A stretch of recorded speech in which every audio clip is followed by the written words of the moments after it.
we're winding down the year. The readings more and more, the reading from Wisdom, it speaks about, the fact that wisdom is a kindly spirit, and that the Lord is there for the world, the whole world. Love justice, and those who judge the earth. Think of the Lord and in goodness, and seek him in integrity of heart. That's easy to say, a lot harder to do. We live in this world and faced day after day, week after week, month after month, year after year. We try to do the Lord's will, but it isn't always easy. We come face to face with evil. And sometimes the evil is shoulder to shoulder with us. And when I say that, I don't necessarily mean that, your families are all evil. That's not the case. But you know what? How does evil kind of crop up with? 9 times out of 10, with those that we know and love the most. Those that we're most intimate with. We can say, love your neighbor. And we look at the world and say, all those people out there out in the world, do good for them. Well, that's all well and good, because we don't really know them. We'll contribute to this or that cause and help them in that kind of way. But we don't live with them day in and day out.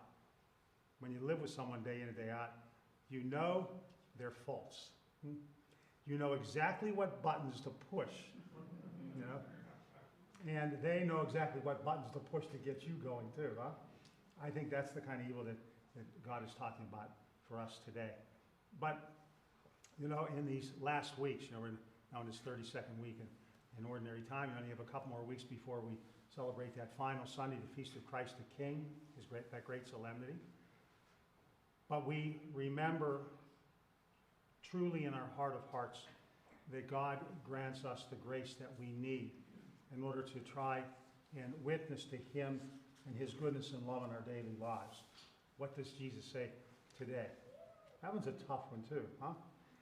Because, and I, as a priest, you hear confessions, and oftentimes, it's those things you'll hear, you know what, she just drives me crazy, or he just doesn't understand, and you know what, and I have to forgive the same things over and over and over again, because you live with that person day in, day out, right? That's, I think, exactly what the Lord's saying to us today. That intimacy that we have with those around us, whether they're husbands, wives, mothers, fathers, brothers, sisters.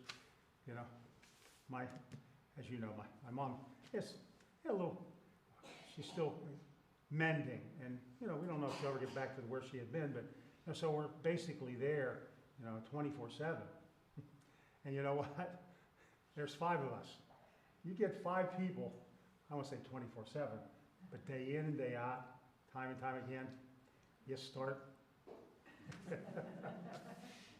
start arguing a little bit, this and that, and we already made up our minds that we're not going to let that happen. We're not going to, and when it starts, we say a prayer and kind of walk away. That's what you need to do. That's all there is to it, And sometimes the person that you're caring for doesn't always cooperate.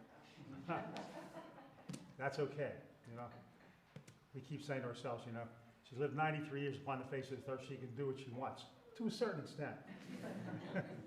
It's that bedtime gets kind of tough. And I think to myself, it was just like us when we were kids. So, we thank God for the gift of faith that brings you and I here this morning. Huh? Is this where we get our sustenance? This is where we get our strength. It comes in God's living word. It comes in the sacrament of Jesus' most sacred body and precious blood. I was just asked right before we come out about, Father John Haney, who passed away 2 years ago, be this coming Friday. And, his dear friend was Father Roy Conley. Of course, they were classmates.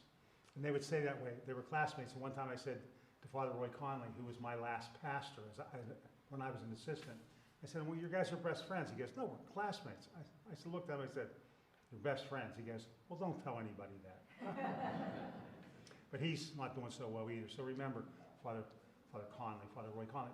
He celebrated Mass here a number of different times. I think some of you know him. But remember him too. He's now in hospice.